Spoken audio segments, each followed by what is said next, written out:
Hello, students. I am again back with part 3 of chapter number 10, India's Freedom Struggle, the second phase. Students, I hope you all have seen part 1 and part 2 of this chapter. If not, do watch it. बेटा part 2 हमने इस paragraph पे ख़त्म किया था। यहाँ तक हम पार्ट 2 में सब पढ़ चुके हैं। पार्ट 3 हम लोग स्टार्ट करेंगे सिविल डिसोबीडियंस मूवमेंट से, जो 1930 से 1934 तक चला, बीच में बंद हुआ, फिर रीलॉन्च हुआ और 34 में फाइनली ख़त्म हो गया। तो बच्चा अगर हम बात करेंगे सिविल डिसोबीडियंस मूवमेंट को हिंदी में क्या कहते हैं, तो इसे कहते हैं बेटा सविनय अवज्ञा आंदोलन। जब हम कोई आज्ञा मानते हैं, रूल्स रेगुलेशन को फॉलो करते हैं, तो हम क्या कहते हैं कि हम उन्हें ओबे कर रहे हैं, है ना। डिसओबे का मतलब होता है अवज्ञा, उन्हें ना मानना। तो सविनय अवज्ञा आंदोलन। ठीक है, चलें आगे। तो जो कांग्रेस थी उसने सिविल डिसोबीडियंस मूवमेंट को लॉन्च किया 1930 में, और ये डांडी मार्च से स्टार्ट हुई। किससे स्टार्ट हुई बेटा सिविल डिसोबीडियंस मूवमेंट? डांडी मार्च से। चलें अब डांडी मार्च पर। चलो, तो गांधी जी का हमेशा से ये सोच रही है बेटा कि गवर्नमेंट को अपोज करने की हमें कुछ इनोवेटिव मेथड्स को अडॉप्ट करना चाहिए। सीधे तलवार गोलियां लेके उनके सामने खड़े हो जाना और फिर लोगों की डेथ का कारण बनना, ब्लड शेड का कारण बनना, ये तो सही नहीं है। तो गांधी जी कहते थे कि इवॉल्व करो, न्यू मेथड को इवॉल्व करो जो इनोवेटिव हो, जो सरकार को परेशान भी कर दे और ब्लड शेड का कारण भी ना बने। ठीक है, इस टाइम उन्होंने डिसाइड किया कि वो सॉल्ट लॉ को ब्रेक करेंगे। सॉल्ट बोले तो नमक और लॉ बोले तो कानून। तो किसको ब्रेक करना था? सॉल्ट लॉ को, नमक कानून को। जो गवर्नमेंट थी उसने अपनी मोनोपोली का मतलब होता है एक अधिकार। देखो बेटा, नमक या सॉल्ट एक ऐसी चीज है जो फ्रीली हमारे नेचर में अवेलेबल है। रॉक सॉल्ट भी होता है, ओशन वाटर में भी सॉल्ट होता है ना। तो ये तो हमें फ्रीली अवेलेबल है। फिर भी जो ब्रिटिश हुकूमत थी, ब्रिटिश गवर्नमेंट थी, उसने मोनोपोली लगा रखी थी कि भाई अगर सॉल्ट से रॉक एक्सट्रैक्ट करना होगा तो भी मैं ही करूँगा, ओशन वाटर से सॉल्ट, लेक वाटर से सॉल्ट एक्सट्रैक्ट करना होगा तो मैं ही करूँगा, और उस पर टैक्स लगा के इंडियंस को बेचूंगा। तो जनरल पब्लिक को ये बात बहुत परेशान करती थी। क्यों? Because salt is something which is eaten by everyone, either rich और poor, in a equal quantity.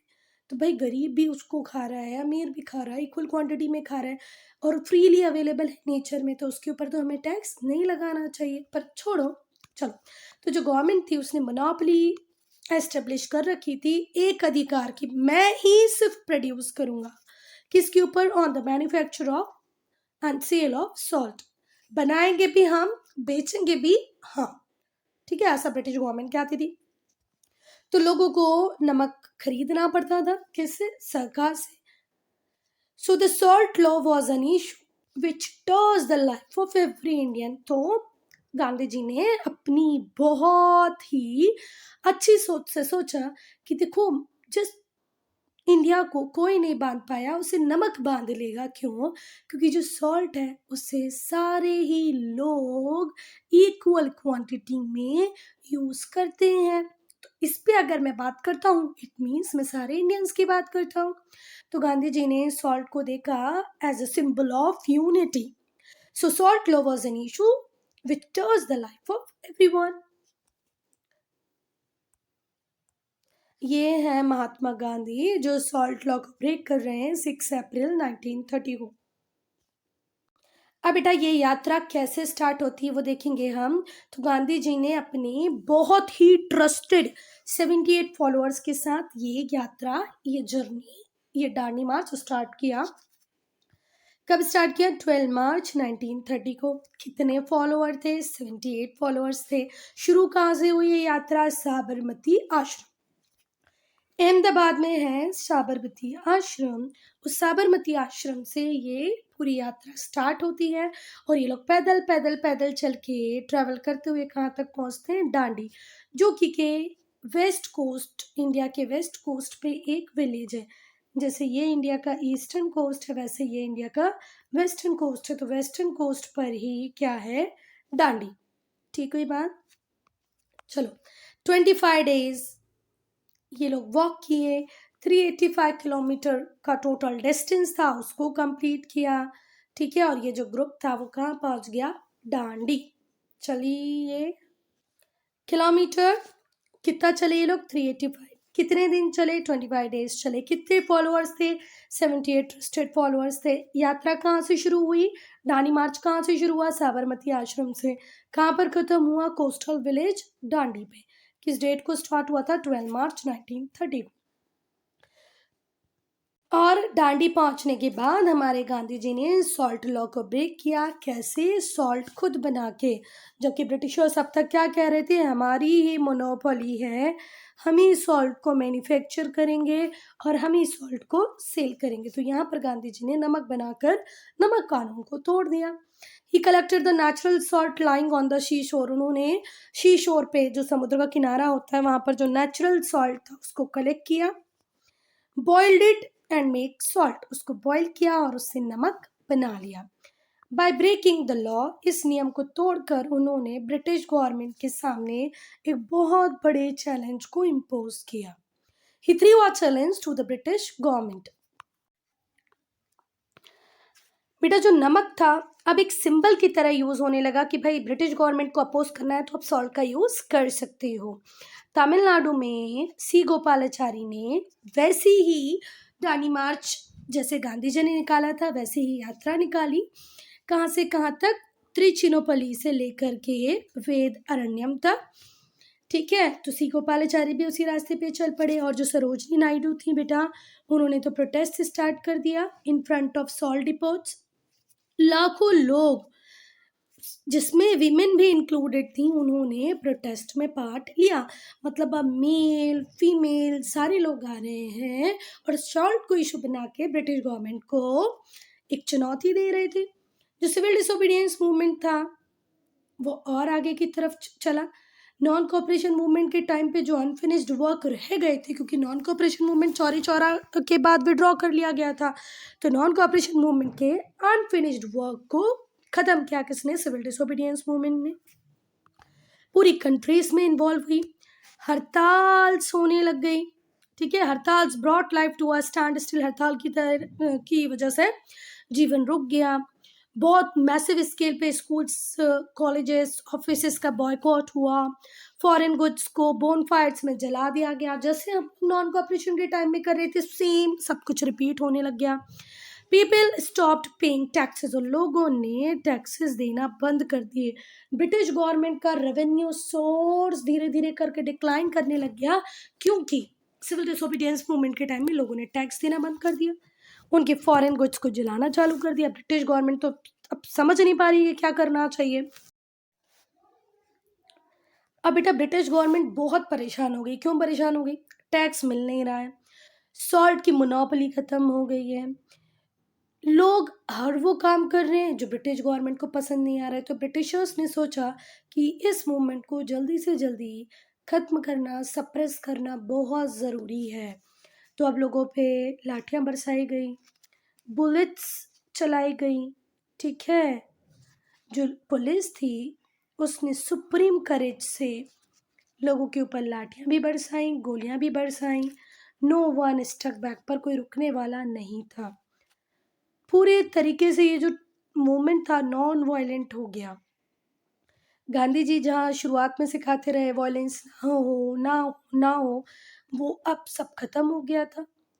ये पूरा की पूरा मूवमेंट वायलेंट टर्न ले लिया। As reports and photographs of this extraordinary protest began to appear in newspaper across the world, पूरी दुनिया में जैसे ही इस मूवमेंट के फोटोग्राफ्स आने लग गए, रिपोर्ट्स आने लग गई, तो पूरी दुनिया से इंडिया के लिए सपोर्ट गैदर हुआ। पूरी दुनिया सोचने लगी कि भाई अगर ये लोग इतने परेशान हैं तो इन्हें आज़ादी दे दी जाए। मतलब अब पूरी दुनिया हमारे पक्ष में खड़ी हो रही थी।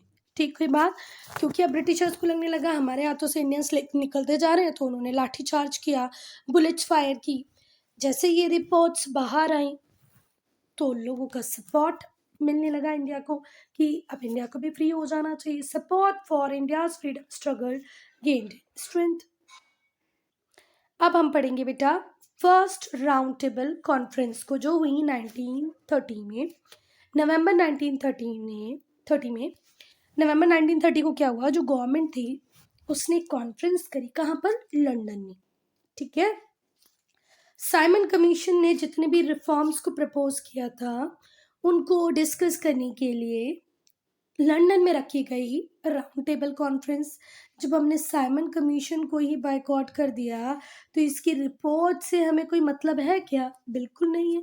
पर फिर भी ब्रिटिश गवर्नमेंट कहाँ मानने वाली थी, उसने नवंबर 1930 में लंदन में एक कॉन्फ्रेंस बुलाई, वो सारे रिफॉर्म्स को डिस्कस करने के लिए, जो किसने प्रपोज किए थे, साइमन कमीशन ने। कांग्रेस ने कहा कि भाई जब हमने साइमन कमीशन को ही बायकॉट कर दिया था तो क्या हम उसकी रिपोर्ट को, उसके रिफॉर्म्स को डिस्कस करने लंदन आएंगे, बिल्कुल नहीं। इन्होंने बायकॉट किया।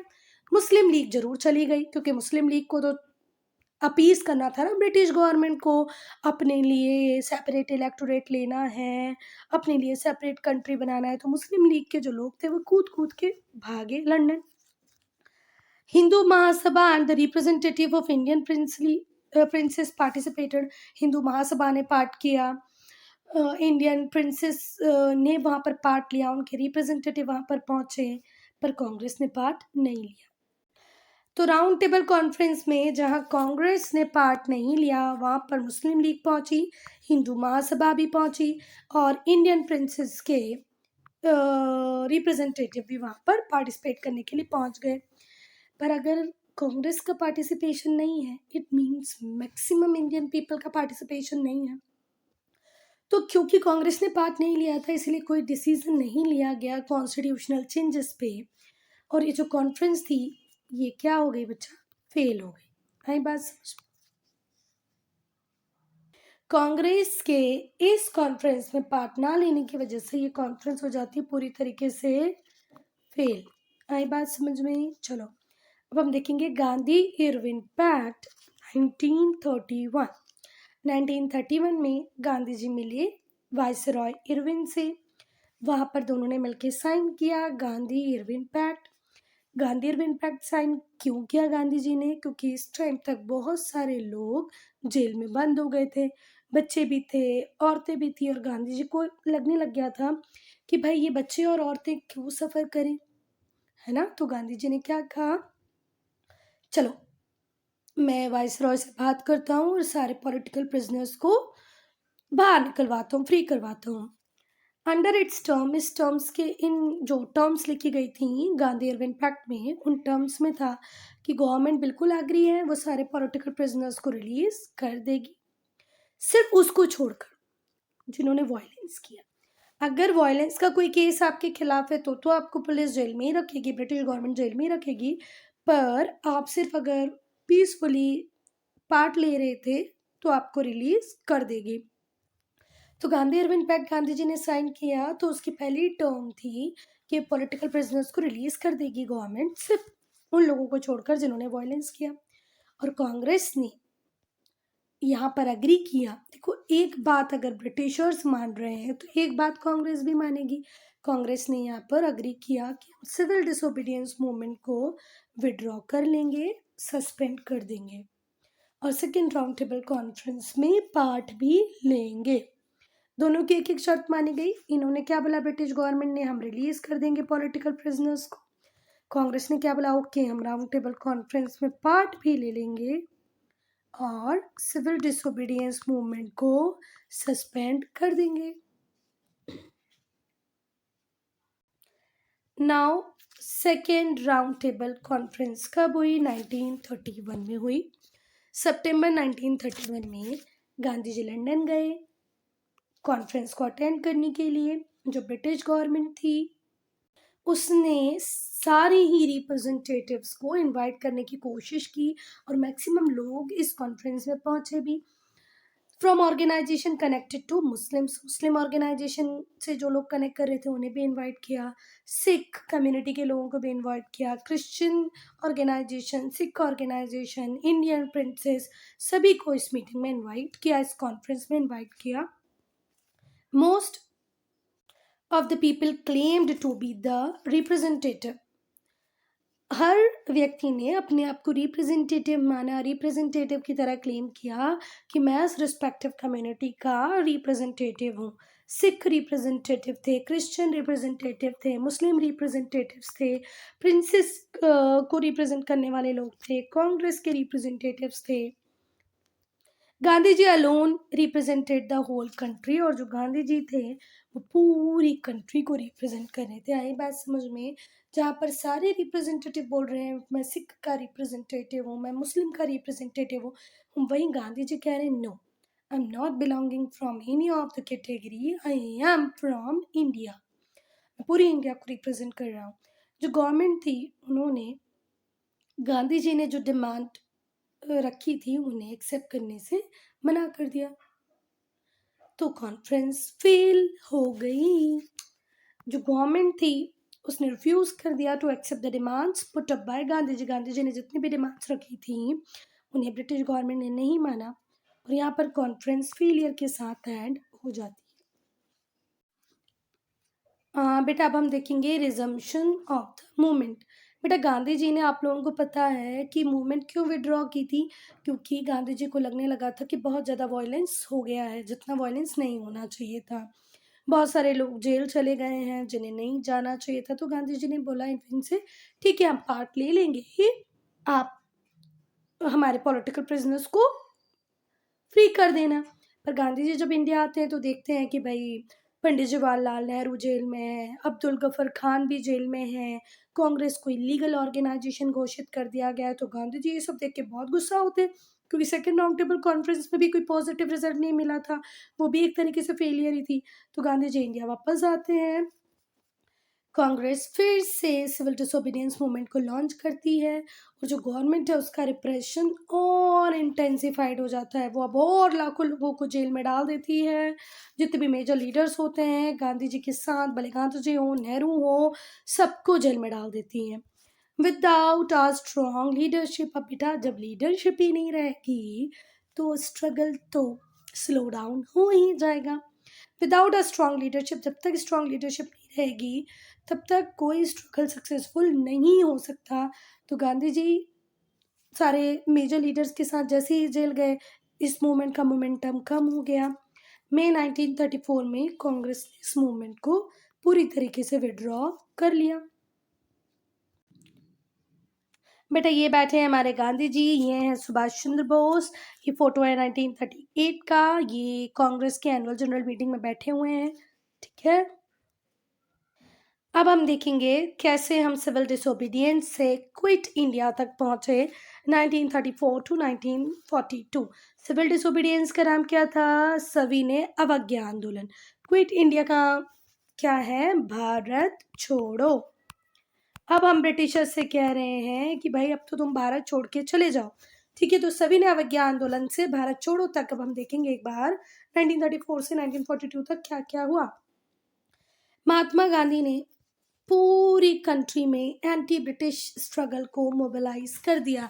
हर व्यक्ति को ये समझाने में महात्मा गांधी सक्सेसफुल हो गए कि अब तो कुछ ऐसा करना है जिससे ब्रिटिशर्स इंडिया छोड़ ही दे। तो एंटी ब्रिटिश स्ट्रगल के टुवर्ड्स महात्मा गांधी ने सबको मोबिलाइज कर लिया। For some years afterwards no major offensive was launched. कोई मेजर मूवमेंट तो थोड़े सालों तक लॉन्च नहीं हुआ, पर मन ही मन में लोग एंटी ब्रिटिश फीलिंग को और ज़्यादा बढ़ाए जा रहे थे। अब आएगा बेटा गवर्नमेंट ऑफ इंडिया एक्ट 1935। अगस्त में, कौन से अगस्त में बेटा? 1935 के अगस्त में। 1935 के अगस्त में जो गवर्नमेंट थी उसने अनाउंस किया गवर्नमेंट ऑफ इंडिया एक्ट। इसके जो मेन फीचर्स थे वो अब हम पढ़ेंगे। गवर्नमेंट ऑफ इंडिया एक्ट कब आया? 1935 में। उसके मेन फीचर्स पढ़ रहे हैं। पहला है India was to become a federation if more than half of the princely states decided to join it. India federation बनेगा पर कब? जब आधे से ज़्यादा प्रिंसली स्टेट्स ये डिसाइड कर लें कि हमें इंडिया को ज्वाइन करना है, ठीक है। India was to become a federation, India क्या बनेगा? फेडरेशन, जहाँ पर बहुत सारी छोटी छोटी यूनिट साथ में आएंगी और काम करेंगी। पर कब? जब बहुत सारे जो प्रिंसली स्टेट्स हैं वो इसे ज्वाइन कर लें। प्रोविंशियल ऑटोनॉमी वॉज ग्रांटेड, ये कहा गया कि हर प्रोविंस को उसकी ऑटोनॉमी मिलेगी। जो मिनिस्टर्स होंगे प्रोविंशियल गवर्नमेंट के, वो रिस्पॉन्सिबल होंगे लेजिस्लेचर के लिए, और जो पावर थी लेजिस्लेचर की उन्हें बढ़ा दिया गया। तो फिर से ध्यान से सुनो, जो प्रोविंशियल ऑटोनॉमी थी वो स्टेट्स को दे दी गई।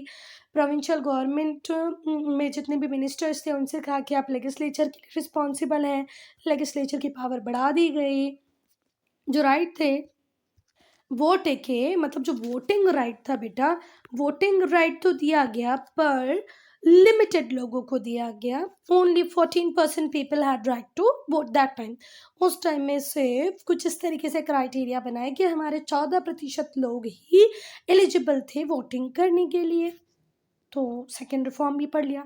थर्ड रिफॉर्म था डायरकी को एबलिश कर दिया गया प्रोविंशियल लेवल पे, पर सेंटर लेवल पे इंट्रोड्यूस कर दिया गया। स्टेट लेवल पे डायरकी खत्म हो गई, ड्यूअल गवर्नमेंट खत्म हो गई, पर सेंट्रल लेवल पे चालू हो गई। जो वाइसरॉय था वो ज़्यादा पावरफुल हो गया और अब वो लेजिस्लेचर के लिए रिस्पॉन्सिबल नहीं है। वो कुछ भी करेगा लेजिस्लेचर को जवाब नहीं देगा। पर कांग्रेस बोली जब वाइसरॉय को ही ज़्यादा पावरफुल बनाना है, हमारे मिनिस्टर को लेजिस्लेचर के लिए रिस्पॉन्सिबल बनाना है, तो इसमें हमें कुछ भी सुधार नज़र नहीं आता। हम बायकॉट करते हैं, रिजेक्ट करते हैं इस 1935 के एक्ट को। ठीक है, कांग्रेस ने डिसाइड किया कि अब वो इलेक्शन करेगी, इलेक्शन लड़ेगी प्रोविंशियल लेजिस्लेचर के लिए। प्रोविंशियल लेजिस्लेचर असेंबलीज के लिए जो इलेक्शन होने वाले हैं, कांग्रेस ने कहा अब तो हम वो लड़ेंगे, जो कब होने वाले थे 1937 में। ये जो इलेक्शंस थे ये कुछ इस तरीके से हुए बेटा कि बहुत बड़ी पार्टी बन के उभरी कांग्रेस। ये जो इलेक्शन हुए इसमें एब्सोल्यूट मेजॉरिटी मिली सीट्स की किसको? कांग्रेस को। कितने प्रोविंसेस में? 6 प्रोविंसेस में। 3 प्रोविंसेस में तो ये सिंगल लार्जेस्ट पार्टी बन गई। सोचो, जब इलेक्शंस हुए 6 प्रोविंस में इसको मेजॉरिटी मिली है, 3 में तो ये सबसे बड़ी पार्टी की तरह मेजॉरिटी में आई। 7 out of 11 provinces, total 11 provinces में उस टाइम इलेक्शंस हो रहे थे, उसमें से 7 में अकेले कौन जीती? कांग्रेस। ठीक है, these ministers did constructive work, और जो मिनिस्टर्स थे उन्हें कहा गया, कांग्रेस ने उन्हें बहुत अच्छे से समझाया, जो बड़ी लीडरशिप थी उन्होंने कहा सारे मिनिस्टर्स से कि अब आपको सारे कंस्ट्रक्टिव वर्क करना है in the field of education, और जो हरिजन्स हैं, जो हमारी शेड्यूल्ड कास्ट है, उसके अपलिफ्टमेंट के लिए काम करना है। आई बात समझ में? फिर से ध्यान से सुनो, ये जो एक्ट था 1935 का, कांग्रेस को बिल्कुल पसंद नहीं आया। कांग्रेस ने कहा बिल्कुल नहीं, अब तो जो 1937 में इलेक्शंस होंगे हम उनमें पार्ट लेंगे। इलेक्शन में पार्ट भी लिया कांग्रेस ने, 3 स्टेट में सबसे बड़ी पार्टी भी बन गई, 7 प्रोविंसेस में जीती आउट ऑफ 11, अपनी सरकार बनाई, मिनिस्टर्स को काउंसिल किया। You have to uplift the situation of Harijans, work for education, तभी हम आज़ाद हो पाएंगे। अब हम पढ़ेंगे बेटा फॉरवर्ड ब्लॉक को। 1939 में सुभाष चंद्र बोस ने कांग्रेस से रिजाइन कर दिया क्योंकि गांधी जी और उनके जो व्यूज थे उसमें बहुत ज़्यादा डिफरेंसेस थे। ठीक है, होता है कई बार विचार नहीं मिलते हैं, 2 भाइयों के 2 बहनों के नहीं मिलते हैं, कई बार बच्चों के पेरेंट्स से नहीं मिलते हैं। तो कौन सी बड़ी बात हुई कि सुभाष चंद्र बोस और गांधी जी के विचार नहीं मिले। गांधी जी हमेशा नॉन वायलेंस की बात करते रहे। ठीक है, कुछ और भी इश्यूज थे इनके बीच में। तो सुभाष चंद्र बोस ने कांग्रेस से रिजाइन किया और एक नई पार्टी बना ली जिस पार्टी का नाम था फॉरवर्ड ब्लॉक। जो ऑब्जेक्टिव थे इस पार्टी के, फॉरवर्ड ब्लॉक के, वो थे पहला, immediate liberation of India from Britain, जल्दी से जल्दी हमें इंडिया को आज़ाद कराना है, लिबरेट कराना है ब्रिटिश रूल से। सोशलिज्म को एस्टेब्लिश करना है कंट्री में, और ये जो जमींदारी सिस्टम है जो लोगों को एक्सप्लॉइट कर रहा है उसे करना है बंद।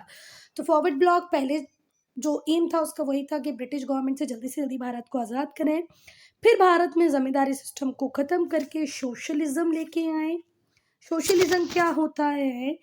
जहाँ पर गवर्नमेंट बेसिक नीड्स का ध्यान रखेंगी लोगों की, इक्विटेबल डिस्ट्रीब्यूशन होगा वेल्थ का, इक्वल अपॉर्चुनिटीज सबके लिए अवेलेबल होंगी। फिर उन्होंने ये भी सोचा था कि आज़ादी के बाद हम एग्रीकल्चर और इंडस्ट्री को रीऑर्गेनाइज करेंगे सोशलिस्ट लाइंस पर, मतलब सोशलिज्म को ज़्यादा फोकस देते हुए अकॉर्डिंग टू सोशलिज्म इंडस्ट्रीज कैसे चलेगी। समाजवाद मतलब होता है सोशलिज्म का कि जहाँ पर हर व्यक्ति अपने आप को अपलिफ्टेड फील करे, इक्वल अपॉर्चुनिटी उसे मिले, वो इक्वली कंट्रीब्यूट कर पाए इकॉनमी में। तो यहाँ पर रीऑर्गेनाइजेशन करेंगे हम लोग। फॉरवर्ड ब्लॉक के लोगों का ऐसा कहना था, सुभाष चंद्र बोस का, एग्रीकल्चर का भी और इंडस्ट्री का भी। हम नया मॉनेटरी सिस्टम लेके आएंगे। मॉनेटरी सिस्टम पे भी मेजर फोकस था इनका कि हम इंडिया में एक नए तरीके की मौद्रिक प्रणाली को यूज करेंगे, मॉनेटरी सिस्टम नया लाएंगे। मॉनेटरी मतलब होता है रिलेटेड टू मनी। जो ग्रोइंग पॉपुलैरिटी थी सुभाष चंद्र बोस की, उससे ब्रिटिश गवर्नमेंट इतनी ज़्यादा परेशान थी कि इन्हें अरेस्ट कर लिया गया और जेल में भी डाल दिया गया। सुभाष चंद्र बोस भी हीरो से कम थोड़ी ना थे, उन्हें अरेस्ट किया गया, जेल में डाल दिया गया। बाद में उनकी हेल्थ इश्यूज की वजह से उन्हें हाउस अरेस्ट में रखा गया। 1941 में सुभाष चंद्र बोस किसी तरीके से ब्रिटिश गवर्नमेंट को डिस्गाइज करके पागल बना के भाग गए। कहाँ भागे अब वो? ब्रिटेन के दुश्मनों के पास। और आप लोगों को ध्यान ही होगा, जर्मनी और ब्रिटेन की कभी नहीं पड़ती, तो वो पहुंचे जर्मनी। जर्मनी से वो गए जापान। ये जर्मनी भी सेकेंड वर्ल्ड वॉर स्टार्ट करने वाली country. Japan second world war में ब्रिटेन के खिलाफ, जर्मनी सेकेंड वर्ल्ड वॉर में ब्रिटेन के खिलाफ, इन दोनों कंट्री वो पहुंचे।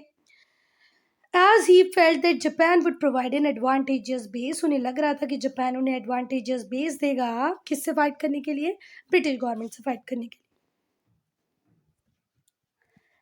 अब आएगा क्विट इंडिया मूवमेंट 1942। क्या पढ़ेंगे बेटा अब हम लोग? क्विट इंडिया मूवमेंट पढ़ेंगे 1942 का। जो सेकेंड वर्ल्ड वॉर था वो स्टार्ट हुआ था 1939 में। स्टार्ट करने वाली कंट्री थी जर्मनी। हिटलर को तो सुना ही होगा आप लोगों ने, हिटलर।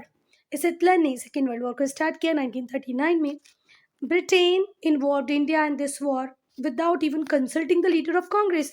ब्रिटेन ने हमारे इंडिया को इन्वॉल्व कर लिया काय में? वर्ल्ड वॉर 2 में। और हमसे किसी से, कांग्रेस से कुछ पूछा भी नहीं। ये तो गलत था। मार्च 1942 में सर स्टैफोर्ड क्रिप्स इंडिया आए कुछ प्रपोजल लेकर के। Congress felt the proposals offer too little too late. और ये जो क्रिप्स मिशन था, जो under the leadership of sir Stafford Cripps आया था, ये आया तो कांग्रेस को अपीस करने के लिए था, इंडियंस को लॉलीपॉप देने के लिए था। पर कांग्रेस ने कहा कि भैया जो तुम अब हमें दे रहे हो ना, हमें नहीं चाहिए। एक तो इतना कम दे रहे हो, इतना लेट दे रहे हो, भागो यहाँ से, अब तो हम आज़ादी ही लेंगे, तुम तो चले जाओ यहाँ से। Gandhi ji describe the Cripps proposal as post dated cheque. Gandhi ji ने क्रिप्स मिशन को क्या डिक्लेयर किया? Post dated cheque. ठीक है, ऑन अ क्रैशिंग बैंक। बाप रे, ब्रिटिश गवर्नमेंट को क्या कह दिया? Crashing bank. और जो लॉलीपॉप्स उस क्रिप्स मिशन हमें दे रहा था उसे कहा post dated cheque. Very good Gandhi ji, very nice. Gandhi ji ने क्रिप्स मिशन को कहा a post dated cheque on a crashing bank. He decided to start another mass movement. और गांधी जी ने यहाँ से पूरी तरह कोशिश की कि भाई मैं अब एक नई मूवमेंट स्टार्ट करूंगा जो ब्रिटिश गवर्नमेंट को लगभग इंडिया से खत्म कर देगी, इंडिया से भगा देगी। अगस्त 1942 में हमारे महात्मा गांधी जी ने क्विट इंडिया मूवमेंट लॉन्च किया। क्विट मतलब छोड़ना, इंडिया मतलब भारत, तो हिंदी मीनिंग क्या हुआ? भारत छोड़ो आंदोलन। ठीक हुई बात। A resolution was passed on 8 अगस्त 1942। इसका रेजोल्यूशन पास किया 1942 में बॉम्बे में, जिसे आज हम मुंबई कहते हैं। किसने पास किया? ऑल इंडिया कांग्रेस कमेटी ने। ठीक है बात। अगस्त 1942 को महात्मा गांधी ने लॉन्च की क्विट इंडिया मूवमेंट, जिसे हिंदी में कहते हैं भारत छोड़ो आंदोलन। इसका रेजोल्यूशन 8 अगस्त 1942 को बॉम्बे में पास हुआ। कांग्रेस कमेटी ने डिसाइड कर लिया कि अब तो जल्दी से जल्दी फौरन तुरंत हमें ब्रिटिश रूल को खत्म करना है। जो कांग्रेस थी उसने डिसाइड किया कि मैं मास स्ट्रगल लॉन्च करूंगी। मतलब क्या ही है यार। और कांग्रेस ने कहा कि भाई अब तो मास स्ट्रगल होगा, पूरी कंट्री में होगा। और गांधी जी ने यहीं से स्लोगन दिया, डू और डाई, करो या मरो। या तो आप अपने देश के लिए लड़ो और नहीं तो मरो। ठीक है, करो या मरो। इंस्पायर्ड द एंटायर नेशन, पूरा नेशन इस नारे से जो इंस्पिरेशन लेता है ना बेटा, कि हर व्यक्ति सोचता है अब तो मैं खुद ही इन ब्रिटिशर्स को इनके घर छोड़ के आऊंगा। तो गांधी जी का स्लोगन था डू और डाई, हिंदी मीनिंग करो या मरो। पूरा देश इससे इंस्पायर हुआ। हर आदमी, हर औरत, बच्चा ये सपना देखने लगा कि भाई अब तो भारत आजाद होगा होगा होगा और जल्दी ही होगा। ब्रिटिश गवर्नमेंट वैसे ही बड़ी परेशान थी। क्यों परेशान थी? क्योंकि वर्ल्ड वॉर टू में इन लोगों की जो स्थिति चल रही थी ना वो इतनी बुरी थी कि आज हारे कि कल हारे। अगर United states of America atom bomb नहीं बनाता अंडर प्रोजेक्ट ट्रिनिटी मैनहट्टन, तो इन लोगों की हार निश्चित थी। तो इनका दिमाग वैसे ही खराब था। तो ये अब चाह रहे थे कि कुछ मूवमेंट इंडिया में ना हो, हमें इंडिया में तो शांति से रहने दिया जाए। इंडिया का मैटर लेके कहाँ भी इंग्लैंड जाऊं, क्योंकि इंग्लैंड खुद ही परेशान है काय के लिए, वर्ल्ड वॉर टू के लिए। तो गवर्नमेंट का जो रिस्पॉन्स था वो बहुत क्विक और एग्रेसिव था। कांग्रेस को बैन कर दिया गया, बहुत सारे लीडर को अरेस्ट कर लिया गया। They could start mobilising the people. उनको लगने लगा ब्रिटिशर्स को कि पहले ही लीडर्स को अरेस्ट कर लो, ये लोगों के सपोर्ट को मोबिलाइज कर पाए, लोगों को रोड पे लाए, इसके पहले ही इन्हें जेल में डाल। पीपल हाउएवर वर अनस्टॉपेबल। पर लोग अब सोच चुके थे कि हमारे लीडर को गिरफ्तार करके ये हमें रोक देते हैं, पर इस बार हम नहीं रुकेंगे। इवन गांधी जी ने भी लोगों को पहले काउंसिल किया था, हमारी गिरफ्तारी तो बेटा निश्चित हो ही जाएगी, तुम लोग तुम्हारा मूवमेंट कंटिन्यू रखना। अब लोगों को रोक पाना मुश्किल था। हड़ताल हुई, डेमोन्स्ट्रेशन में पूरे कंट्री में जो लोग थे उन्होंने ब्रिटिश सिंबल्स के ऊपर अटैक किया, भले वो रेलवे स्टेशन क्यों ना हो, लो कोर्ट्स हो, पुलिस स्टेशन हो, टेलीग्राफ ऑफिस हो, पोस्ट ऑफिस हो। अब आप इस इमेज को देख के ही समझ जाओ, ये है प्रोसेशन क्विट इंडिया का। और बेटा एक 73-year-old व्यक्ति थी जिनका नाम था मतंगी हजरा। उन्होंने 6000 लोगों के प्रोसेशन को वेस्ट बंगाल में लीड किया। रेलवे लाइंस को डैमेज किया गया, टेलीग्राफ लाइंस को डैमेज किया गया, कट कर दिया गया। कुछ प्लेसेस पे तो लोगों ने इंडिपेंडेंट गवर्नमेंट भी बना ली। आ रही बात समझ में? अब लोग रुकने वाले नहीं थे। और अगर ये ही शुरू से हो जाता ना तो ब्रिटिश गवर्नमेंट इतना हमारे ऊपर रूल नहीं कर पाती। लाइन है, अब जैसे ये रेलवे लाइन है, यहाँ से जुड़ी हुई होती है ये इस रेलवे लाइन को अगर आपने उखाड़ दिया तो ना तो यहाँ का व्यक्ति यहाँ आ सकता है और ना यहाँ का यहाँ जा सकता है, कम्युनिकेशन खत्म हो जाएगा। टेलीग्राफ की लाइन से, अब टेलीग्राफ की लाइन्स ये जा रही हैं, हम अगर कहीं से भी एक वायर काट देंगे तो ऑब्वियसली पूरा लाइन खराब हो जाएगी। तो ये क्या हमारे इंडियंस ने, British responded terrible brutality. British का तो दिमाग वैसे ही खराब था। अरे भैया वर्ल्ड वॉर टू में हमारे सारे रिसोर्सेज ड्रेन हो गए, हमें उधार लेना पड़ रहा है, हम उधार लेके लड़ रहे हैं और ऊपर से तुम्हारा दिमाग खराब कर रहे हो। तो ब्रुटैलिटी की हर सीमा क्रॉस कर दी उन्होंने। The army was called out, army को बुला लिया लोगों की पुलिस की हेल्प करने के लिए, लोगों नहीं पुलिस की हेल्प करने के लिए, क्योंकि पुलिस कम पड़ रही थी। बहुत सारे इंस्टेंसेस हुए लाठी चार्ज के, अनआर्म्ड पीसफुल डेमोन्स्ट्रेशन पे फायरिंग हुई, प्रोटेस्टर वर अरेस्टेड, प्रोटेस्टर्स को अरेस्ट किया गया, टॉर्चर किया गया, उनके घरों में रेड की गई, उनके घरों को डिस्ट्रॉय कर दिया गया। मतलब अब ब्रिटिशर्स एक अलग लेवल पे थे। एक मिनट, बड़ी ही ब्रुटैलिटी के साथ ब्रिटिश रिस्पॉन्ड कर रहे थे। आर्मी को बुला लिया पुलिस की मदद के लिए, लोगों के घरों को रेड किया गया, प्रोटेस्टर को अरेस्ट करके टॉर्चर किया गया, उनके घरों को ख़त्म कर दिया गया, डिस्ट्रॉय कर दिया गया, लाठीचार्ज की, फायरिंग की पीसफुल प्रोसेशंस पे। दिसंबर 1942 तक तो 60,000 लोगों को जेल में डाल दिया गया था। दिसंबर 1942 approximately 60,000 people or more than 60,000 people had been jailed. Indians suffer कर रहे थे। पूरे सेकेंड वर्ल्ड वॉर में सबसे ज़्यादा अगर कोई सफ़र कर रहा था तो वो हम ही थे इंडियंस। ना कोई लेना ना कोई देना, फिर भी मरे ही जा रहे हैं, मरे ही जा रहे हैं। कुछ वर्ल्ड वॉर में मर रहे हैं, कुछ अंदर कंट्री के अंदर मर रहे थे। टेरेबल फेमाइन आई बंगाल में 1943 में, जिसने 30 लाख लोगों की जान ले ली। पर जो ब्रिटिश गवर्नमेंट थी उसके कान पे जूं तक नहीं रहेंगी। उसने कुछ भी नहीं किया, कोई रिलीफ ही नहीं दिया बेटा, या किया तो इतना कम किया कि लोगों की भुखमरी से ही मिलियंस लोग डाई कर गए, मर गए। तो समझ रहे हो कि पूरे सेकेंड वर्ल्ड वॉर के टाइम में इंडियंस बड़े सफरर थे। एक टेरेबल फेमाइन आई 1943 में बंगाल में, जिसने 30 लाख लोगों की जान ले ली। ब्रिटिश गवर्नमेंट ने बहुत कम या कुछ किया ही नहीं इनको बचाने के लिए, और भूख से वो लोग मर गए। अब हम लोग बेटा आज़ाद हिंद फौज को पार्ट 4 में डिस्कस करेंगे। क्यों? क्योंकि ये वीडियो ऑलरेडी बहुत लंबा हो जाएगा फिर। ठीक है, चैप्टर इतना बड़ा है तो बनाने ही पड़ेंगे 4 parts. So student, I am ending this video here only.